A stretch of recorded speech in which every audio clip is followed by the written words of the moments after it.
Hello. Our story begins inside the Republic military complex, where Master Skywalker, Jedi Knight, walked into the main waiting chamber. He had been informed that Ahsoka, his student, was locked up for basically no reason. Anakin didn't know why these clones would accuse his student of killing Leta, but he was here to learn the truth. However, something became especially evident. There was foul play. Anakin tried to get through the main barrier, which he, before arriving, thought would be easy. Instead, he was met with a very protective Commander Fox. The clone leader stationed himself behind blaster-proof glass. It was designed thick material in case any Jedi tried to break someone free. None of the clones thought it'd be worthwhile, but right now, Commander Fox felt as safe as ever. His arms crossed, telling the Jedi General that he would not be permitted to visit their prisoner. Skywalker's fist balled, and he stepped closer to the glass. Fox looked slightly at the guards in the room, who ignited their plasma staves and walked forward. Anakin felt threatened immediately, and he scrunched up his face and turned towards the approaching clones. He looked at them with such intensity that one of the men believed he would strike. As a reaction, the clone trooper shoved Anakin, pushing him off balance. Despite Anakin being a big guy and very muscular, particularly for a Jedi, he was knocked off balance because he wasn't expecting it. Skywalker stumbled over himself and twisted his ankle, forcing him to fall down onto the ground. The two troopers holding staves stood over him, and the other Coruscant guardsman reached his arm out, apologizing for his comrade's mistake. Anakin turned his head, pushing his hand against the floor and stepping under himself. He rose to his feet with exceptional speed, and without a hint of hesitation, he thrusted his hand forward, launching the two clones through the air with the Force and sent them crashing into the wall, one of them busting the control panel. Anakin's hand hovered over his lightsaber. His eyes scanned the panel on the wall. It was broken. No escape that way.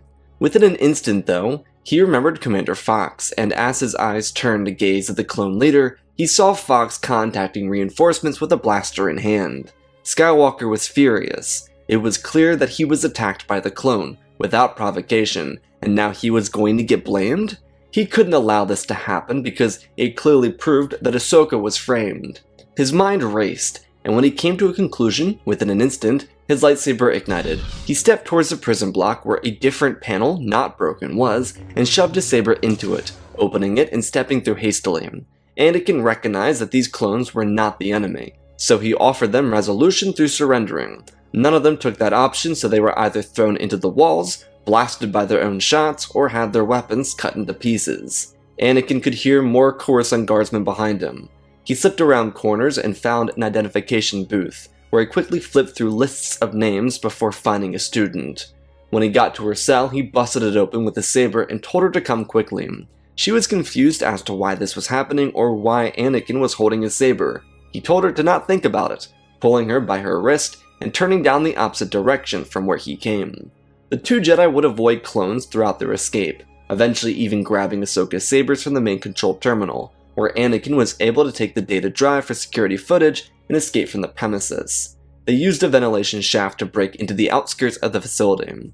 Their journey was pretty clear from there, but before they could begin it, Anakin sent the transmission to Obi-Wan, informing him that what happened here wasn't meant to be, but he had proof that he would be framed. He would send it when he could. But for right now, they were going dark until they could get out on the other side.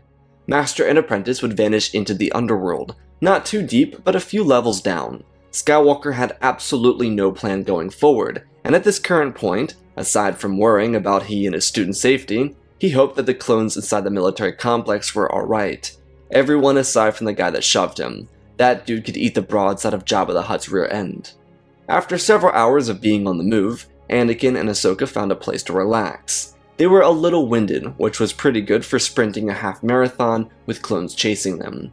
Across their journey, they had been intercepted 2 or 3 times, but nothing truly bad resulted from them. A few clones shot at them, they defended themselves, and moved on through a different street, alley, or corridor, no big deal. They spoke to one another at this hideout, which was more or less an abandoned bar on the lower side of the 4th level down, from where they started. Anakin apologized for breaking her out. During their escape, he considered the implications of it, but in his hands was the data proving their innocence. When he pulled the chip out, he realized that they didn't have the proof of innocence. The security recordings were all damaged. He held it and his face turned white, feeling the existential dread that Ahsoka had felt several hours before when she was framed. Inside the High Council chambers, Obi-Wan and Mace Windu regathered. Kenobi had listened to the message sent by Anakin, and Mace had to speak with the ever-so-pleasant Captain Tarkin. Commander Fox was with Tarkin, and they let Mace hear it. Like he wasn't responsible or involved at all, but they reamed him anyways. The Jedi Master wasn't very appreciative, but even he wasn't trusting of Tarkin's remarks. Mace returned to the council and addressed them. They were preparing to vote on whether or not they would back Ahsoka, and now that one of the most well-known Jedi in the entire war was on the run, they were left in a bind. The Jedi were likely going to vote against supporting Ahsoka, regardless of their belief of her capability to bomb the temple or not. The reason the council would sway this way was simply due to their duty to the rest of the Order. If they supported or stood by Ahsoka, they could jeopardize the rest of their Order to scrutiny that could prove to be deadly. The council was ignorant, but they weren't stupid enough to not notice the rising tension between the Republic and citizenry with the Jedi. Mace spoke to his members, explaining that this situation was deeply unfavorable, but it was in their best choice to oust young Skywalker and Tano from the Jedi Order. The Republic would react with hostility if they could tie Anakin to Dooku. To outsiders, it might look like Mace was intentionally trying to screw over Skywalker and Tano, but from his perspective, it was for the betterment of the collective, rather than the individual. It was why the Jedi forbade attachments, because the needs of 10,000 Jedi could not be outweighed by the needs of 2. The Master of the Order told everyone to put it to a vote, and they would move forward immediately. As was predicted, the Collective Council motioned to stand against Ahsoka and Anakin, due to their desires to serve the wider Order. It was done with regret, because many of the members, despite voting to remove the 2, didn't want to stand against their fellow Jedi. It was the burden of serving on the High Council. They had to make decisions that they morally didn't agree with, for the betterment of the Order. Aside from making the hunt for Anakin and Ahsoka more legitimate in the eyes of the Republic, this didn't fundamentally change anything in their current escape. They slept in shifts, and continued to exist in the underworld, searching for a way off planet. By this point, the 2 of them had collectively come to the conclusion that they needed to find transport to a more low-key planet. Ahsoka suggested Dantooine, because it was a former Jedi temple there, and Anakin thought that to be a sound idea. The temple on the planet was out in the wilderness, so it would be pretty difficult for anyone to find them. Neither of them wanted really to address the situation, so they just focused on survival and the future. Their hope with Dantooine was to find Jedi documents that could be used to continue their own pursuit of knowledge. Without truthfully addressing their predicament, there was a vibe between the 2 of them that the Sith were behind this. Anakin and Ahsoka were the poster Jedi of the war, and removing them from the picture could be a great shot at the Jedi. The 2 of them then assumed that the Council would do something rather egregious, like rejecting any kind of connection to them, and while that was a little burdening, they were under the belief that this was a part of the Sith plan. They assumed, respectively, that the Sith Lord orchestrated the bombing and placed Ahsoka into a situation where she could be seen killing Leta. The same went for the clone who shoved Anakin. They may have not been a clone, but rather a bounty hunter, like the time Cad Bane snuck into their ranks at the beginning of the war. Just theories. Master and apprentice needed to finish their training together and fight the threat of the Sith. They had to be honorable, regardless of how terrible the situation looked. As they prepared to use public transportation off of Coruscant, they were followed by one of the Chancellor's spies. This would allow Palpatine the chance to adequately respond to whatever Skywalker did. Outside the smaller scale of the incident, there were much larger problems on the horizon for the Jedi Order.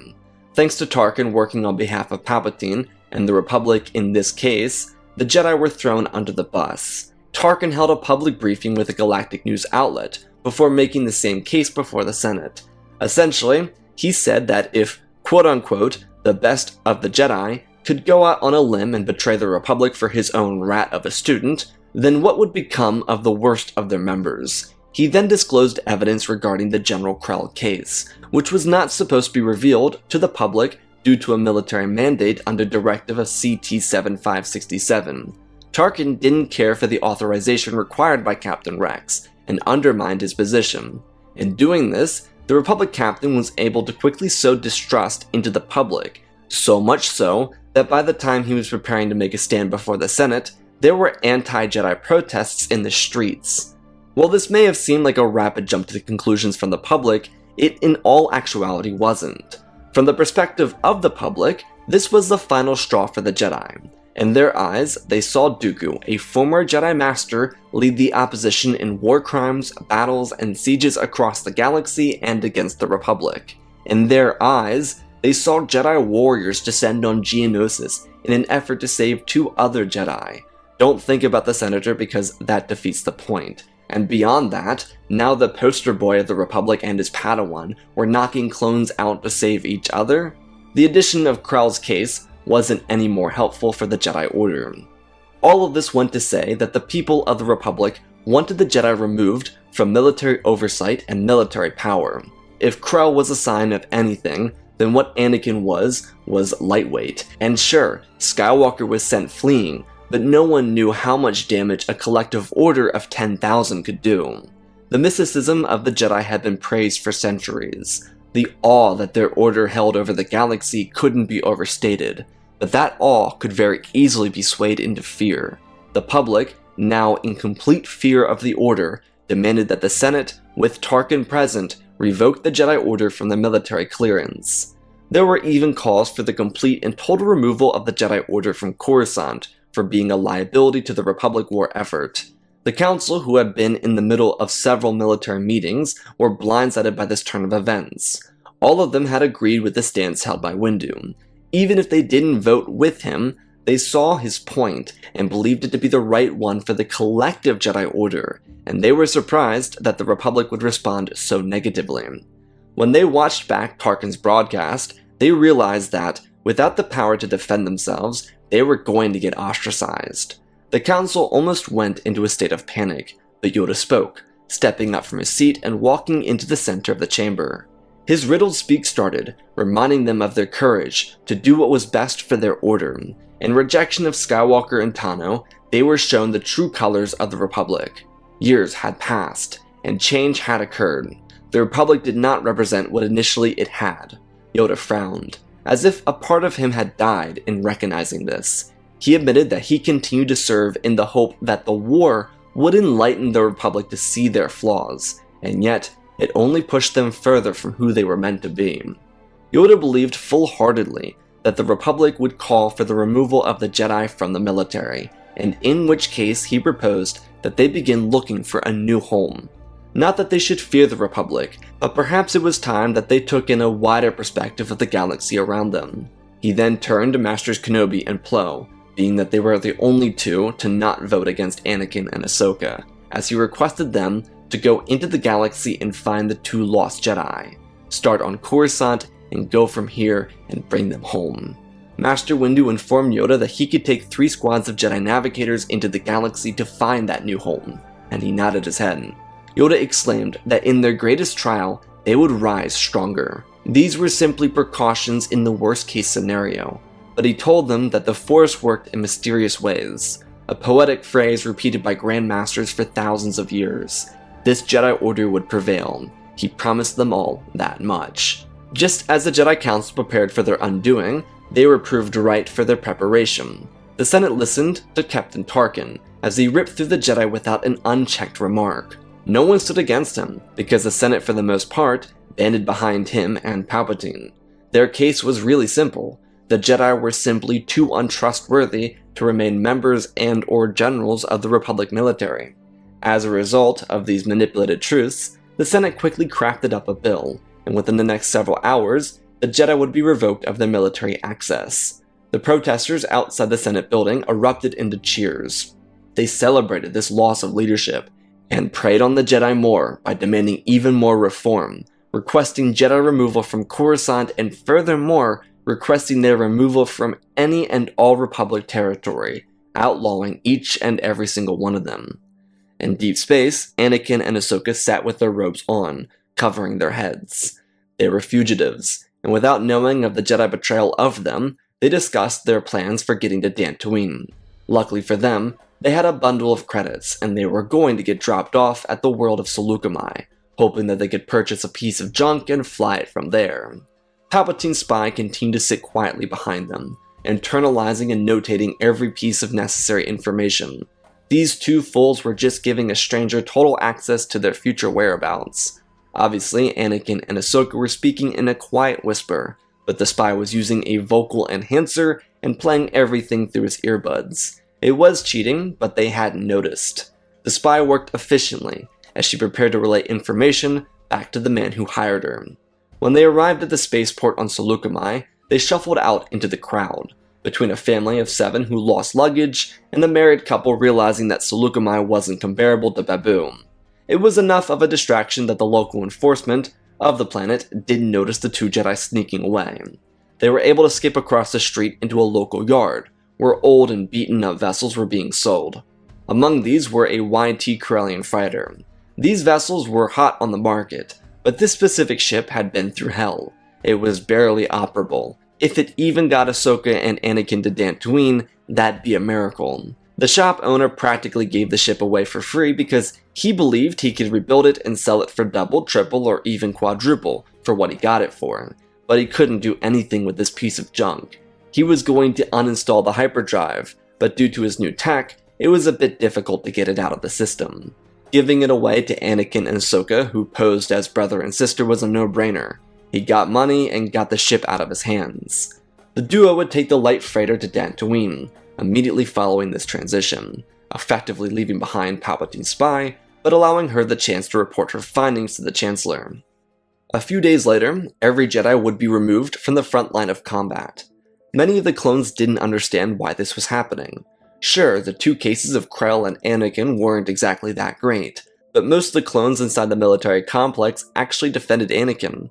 Commander Fox didn't, but those who weren't killed by Skywalker, because none were, believed he had done no wrong. The clones overall were fine and capable of moving on from this little switch-up, but they found it very jarring that the Jedi were so hated within the Republic. Some clones didn't care, others were deeply sympathetic, and the rest of the clones saw this as an opportunity to prove themselves. If they could win this war without the Jedi, then they would be treated equally by the people they protected.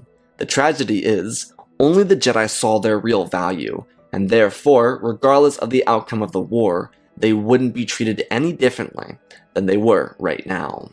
With morale crashing within the Grand Army, the Senate was taking steps forward to completely remove the Order from Coruscant. This, despite being good for the overall Sith plan, wasn't what Palpatine wanted. Sure, the Jedi were being outlawed from the Republic, but that meant that when he took over the Empire, he might have to deal with 10,000 Jedi hiding out in the stars. He didn't fear, per se, but he was concerned that this would have future effects on him and his plans. Sidious allowed the votes to continue, but he didn't try and dissuade members of the delegation of 2,000 from speaking out against this motion, though there was one curious no-show. Padme seemingly was missing from these briefings. Where she went was unknown to Palpatine. He had only been concerned with Anakin up until this point, and that's where Padme's concerns went. She was actually confiding in some separatists desperate to end the Clone War. Padme's hope was that she could bring together 2 parties and politically end the war by ousting Palpatine and Dooku at the same time. It was an impossibly difficult task, but she had lost her hope. Watching how quickly the Jedi turned on Anakin and Ahsoka disheartened her. As someone who had received aid from the Jedi throughout her life, she was overly disappointed with the reaction. The Senate betrayed their allies, and after a conversation with a fed-up Captain Rex, she believed this was a right way forward. Across the city of Coruscant, a very quiet evacuation from the Jedi Temple began. With the brief that there was a Sith operative working for or with the Senate, the Jedi decided to remove themselves from the equation entirely. They knew that following their revocation from the clone army, that they'd be forced to be removed from the core, so they were going to kick themselves off by choice. They would go to Tython and spread out from there. Members of the council were going to search for Ahch-To in hopes that they could find some clarity. The rest of the order would initiate the pack-up phase. Yoda decided, along with the vote of the council, that they would completely remove themselves from the galaxy. Whatever happened, happened, and they would return to right the wrongs of the past when that time came. It was certainly selfish, but at the same time, it was also the best decision for the collective order. On Dantooine, Anakin and Ahsoka were sitting on the outskirts of the temple. They were eating some food they had brought with them from Saleucami.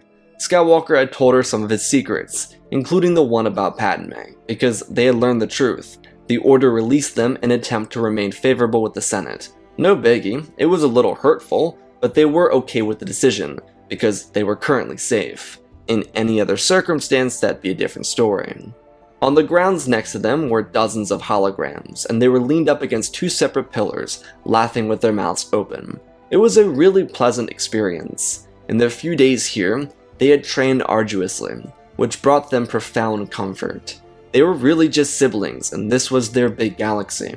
Anakin was concerned for Obi-Wan and Padme, but he knew that they'd be fine as long as he and Ahsoka stayed safe. Everything would have to be explained at some point, but right now, they were stuck with what they had. The raid of the Jedi archives on Dantooine gave Ahsoka and Anakin a chance to learn information that wasn't permitted to be read unless they had access to the restricted section on Coruscant. This was their chance to truly expand their knowledge and become the best versions of themselves. The Senate back on Coruscant didn't come to the conclusion to remove the Jedi from the core. It was a close vote, but the delegation of 2,000 saved the Order. At least in their minds they did. They believed the Jedi were necessary for defense, and used their militaristic use for the Republic in the case of an invasion, which many of the senators not aligned with the delegation voted on. It was a funky situation, but Palpatine was much more content with the Jedi present on Coruscant. Now that he knew where Skywalker and Tano were stationed, he decided that he would wait out the next few weeks before making a move. They had several months until the end of the Clone War. He just didn't need to do anything drastic this second. After 2 months of continued combat without the Jedi, the Clone War started to feel stale. The clones really started to suffer due to their low morale. Their only hope in the absence of the Jedi started to fade, because they weren't treated any differently as a result of the exclusion of the Jedi. The clones were left feeling like they were just as expendable, and as warriors this was very challenging to feel, because it meant that the Republic could just do away with them when they felt like it, just like they did with the Jedi. As a result of the lack of change, many clones found themselves abandoning the Grand Army. They couldn't serve the Republic. This, of course, led to an even more dreadful morale. The Senate saw these changes and continued to blame the Jedi, because in their own righteous minds, how could they be responsible? This clone suffering transformed a very successful Sith plan into a very flawed one. By this point in the war, the clones were easily winning, but now, victories were hard-earned, even when they were planned-out victories. This wasn't to say that the clones couldn't fight without the Jedi, because the war was being fought by the clones overwhelmingly, comparatively, but this was a direct result of the clones seeing their value in the eyes of those they served and fought for. They had no value except in the eyes of the Jedi, and that made many of them question their mere existence. As was said by clones across the galaxy, many people wish the war never happened, but without it, they wouldn't exist, and now they were shown by the government they served that they had no real value, other than blips on the map. And if that was really the case, then what was the point of serving? Outside of the existential crisis that was the Clone Army, the groups of Obi-Wan and Plo Koon, along with a different group of Padme, Rex, and some other 501st mutineers, hadn't found Anakin or Ahsoka. The Jedi Order had been on Dantooine, but they abandoned it due to the temple on the planet not being safe enough for anyone to live in. Ahsoka and Anakin were hiding when the Jedi came. Being that their closest friends couldn't find them, they were left a little secluded. They chose this path though. The two of them agreed that training to defeat the Sith was more important than returning. This was especially difficult for the married Anakin Skywalker, but Ahsoka, knowing of this marriage, encouraged him to stay the path. It would be worth their fight if they could stop the Sith in one go. If they could, then they could return to their loved ones. It was a very true point. He stayed with her on Dantooine. The duo's training had gifted them abilities that they couldn't have dreamed of. They were operating at a near-perfect rate in saber skills, harmony, usage of the Force, and mental fortitude. The information inside the archives at Dantooine were necessary in these jumps in knowledge and in understanding. Outside of this, the Jedi Council, the few individuals that actually remained on Coruscant, prepared to do something drastic. As Palpatine sent Dooku to Dantooine to capture Anakin and Ahsoka, he was contacted by Master Yoda. As a side note, Palpatine realized that he could win this war now, and made the decision to have Anakin and Ahsoka captured by Dooku and Grievous. He did not know the Jedi had left Coruscant, but he wanted Anakin and Ahsoka in captivity. If he could encourage at least one of them to join him, then it'd be worth his time. Palpatine's plans were to have Dooku stand guard in front of them. He'd then kill Dooku and give them a choice to join him. He believed it'd be more than enough to convince them to stay. If not, then they'd remain in prison until they changed their minds. What confused Palpatine about this call from the temple was why they were doing it. What he didn't know was that the Jedi were running holograms. The Council remained behind as an interim council maintained leadership operations over the other 10,000 Jedi, who had found home on the hidden world of Lasan. Master Gerald Tapal had good connections with the Lasat Honor Guard, and they permitted the Jedi to retreat through a maelstrom into their hidden world at Lasan. It was the Jedi's plan to remain hidden until the time was right, and Lasan was the perfect place to accomplish this. But the main body of the wartime Jedi Council remained on Coruscant. Holograms showing Jedi training and meditating in the garden, vessels leaving and entering the hangar bay, lights turning on and off, and more played around the entire temple. It depicted a full house, but it was empty, aside from 9 to 12 members of the High Council that remained behind. They had become suspicious of the potential Sith that could be involved with the Republic. Their initial suspects of Masameda and Captain Tarkin were wrong. Through various methods, they found out why. What became an interesting case was the Chancellor. After Sly Moore was also found to be a non-Sith, the Jedi went on a rapid investigation of Palpatine. They were able to locate Sith relics, and they were bringing Palpatine to the temple to basically test him and see if he was a Sith or not. It didn't matter, their order was safely removed from Coruscant, so why not try something crazy? Just as Palpatine arrived, Grievous and Dooku landed on Dantooine. Instead of hiding as they always did, Anakin and Ahsoka readied their weapons. The Separatist shuttle opened and revealed a dozen Magna Guards, with the Count and General. Anakin and Ahsoka split up, preparing to wipe out the guards before engaging their leaders. They had planned out their own attacks, but this would suffice. Why these two were here or how they got here made absolutely no sense to either of them. The two Force users, not considered by themselves to be Jedi anymore, shuffled around the temple grounds. The guards fanned out, and Dooku stood with Grievous, crossing his arms and scanning the area. As Master and Apprentice took down the various droids by using the Force against their circuits, the Jedi in the temple on Coruscant descended from the ceiling. Palpatine stopped in the middle and looked around to each of the Jedi around him. An entire council with no order. How peculiar. Instead of playing the role of an evil Sith Lord, he acted innocent, and the Jedi released him. However, he never escaped the temple.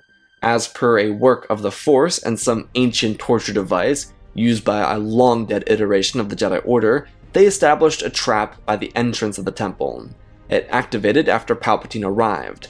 Essentially, if the dark side flowed through him or emanated off of him, then the temple would literally swallow him. The floor opened up from under him as he tried to leave, and he was dropped into a soundless box, where he was consumed by body-decaying material.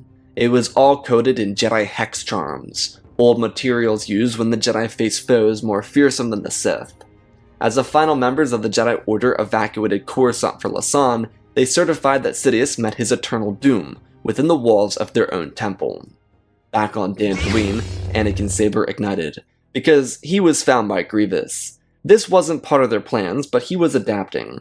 He defended himself, flipping his leg back and prancing away from his foe. Grievous chased him before activating his cockroach mode and following Anakin. Ahsoka, who now used blue lightsabers due to a change in her preferences, slammed down another Magna Guard before spinning back and cutting through the final remaining one.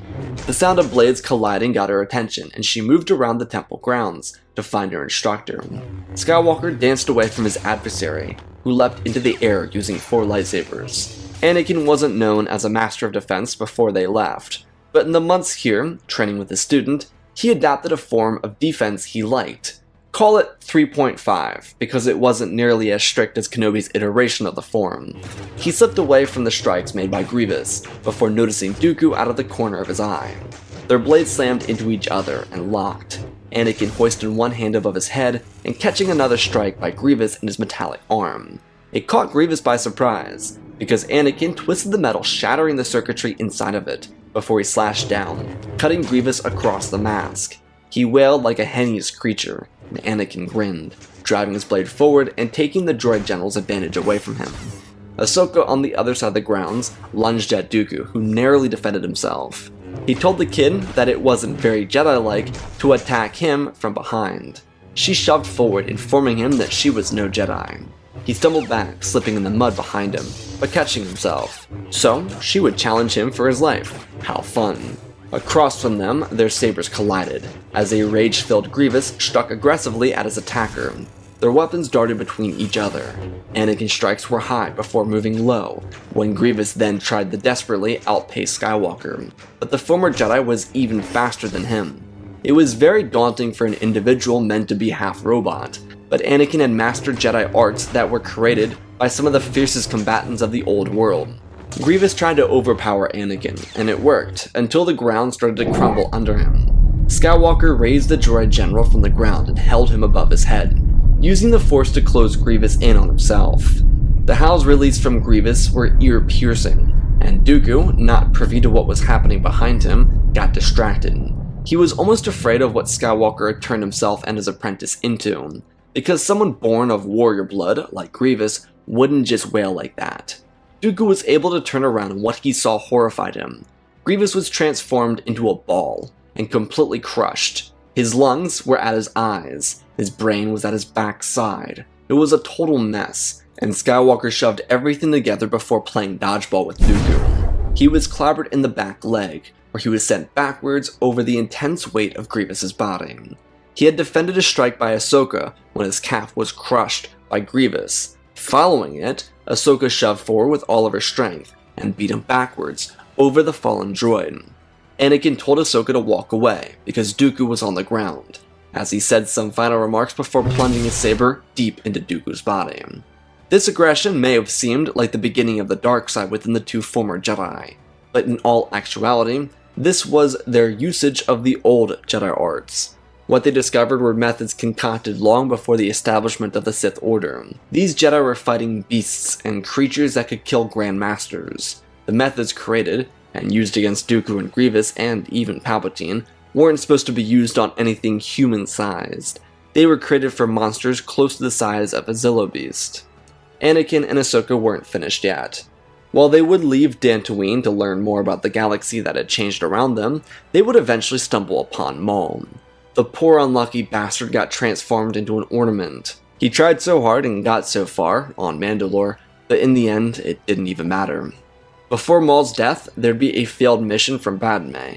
As she had attempted to bring peace to the Republic, she accidentally created a splinter group. It eventually included Mandalore, but it was a separate Republic Confederate group called the United Neutrality. There were a system of planets that employed clones and battle droids to fend off the CIS and Republic. Following this failure to bring peace, the delegation of 2000 would secede from the Republic, creating a splinter group that aligned with the struggling Neutral Systems Coalition and United Neutrality. These three groups would form their own alliance, without creating one large government type. Many clones abandoned the actual Republic to serve these senators, and as a result, the Republic saw conscriptions and a draft rise exponentially. It was a terrible event for the actual Republic, and it would lead to more years of combat. But this combat wouldn't be the Clone War, because the war started by the Sith ended, and a new one began after a couple months of peace. It was through these few months of peace that a new super government was formed, one supported by the full clone army, the Kaminoans seeking refuge, and a large sect of the droid army that rebelled against the Separatist Council. The new war would have various titles over the years as it progressed, because it constantly evolved, but the United Sector of Neutral Systems, or the USNS, remained present and grew into destruction. Much of this growth came from the delegation of 2000 having important roles within this government. For Padme and Anakin, they would reunite a few months after Maul's death, which was about a full year after he broke Ahsoka free. It was hard for them, because they missed each other so desperately, but they were both understanding of why they hadn't been found. It was here where they would bring Ahsoka into their family and essentially adopt her. They believed that together they'd be stronger. Obi-Wan and Plo would be greatly relieved that Anakin and Ahsoka were safe, and it would make for a wholesome reunion. On Lasan, where the Jedi were hidden, they would make a difference. They were far away from the galaxy, but closer to the Outer Rim. This allowed easier transit to people who actually needed them. An alliance would soon be formed between the Order and the USNS, providing the Jedi with ample protection to do mercy work. There would be reunions between Jedi and the clones, as they were both victims of a plot, one that had disrupted the lives of so many. And while such disruptions would go on for decades, they would result in a much stronger galaxy. Skywalker and Tano made amends with the High Council, but chose to remain independent, and while there was an option for a new order to be formed in their name, they remained loyal to their family together. The Jedi were where they needed to be, and the same could be said for them. With the USNS becoming the rising and soon-to-be dominant power in the galaxy, the future was set into motion. The criminal syndicates would put their noses into the conflict in the galaxy, and it would bite them hard. They believed the Jedi were gone, and then, the Order liberated their people. When Anakin and Padme had their first children, they'd be born into a much different galaxy, and by the time Goo Goo Gaga wasn't their primary language, they would see a collective people ready for new beginnings. And that, my friends, is our story. Again, special thanks to all of you and the patrons for supporting the channel. Smash that like button. For you guys, one day at a time for me. It really is just a one day at a time kind of thing. If I'm feeling it, if I'm not, I was feeling it again today, so we'll see what happens. The story, though, I hope you enjoyed it. This was cool. I liked having it's kind of the opposite of what I did on Tuesday, which was, the whole Jedi government becoming the main power in the Republic. This is kind of the inverse, where the Jedi kind of ostracized. I didn't intend for it to be that way, just kind of like, I was like, oh, it's story, and I didn't even realize it until I was finished writing it, that it was like a parallel in a way, like the inverse. But for this, it made logical sense for the Republic to react with hostility. Having the poster boy of the Jedi herd attacking clones, I think would give Tarkin, even though it's Tarkin, someone that likes Anakin, it'd give him enough leeway to say like, oh, if the best of the Jedi could do this, what about the rest of them? I do really like the idea that Anakin and Ahsoka kind of just go on their own journey. There were different ways I wanted to approach this, but I didn't want to do it in the underworld.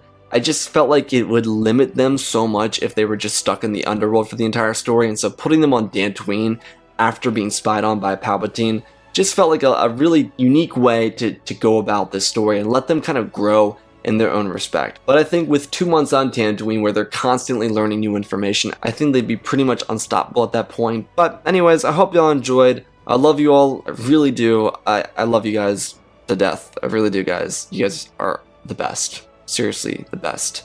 Anyways, may the Force be with you.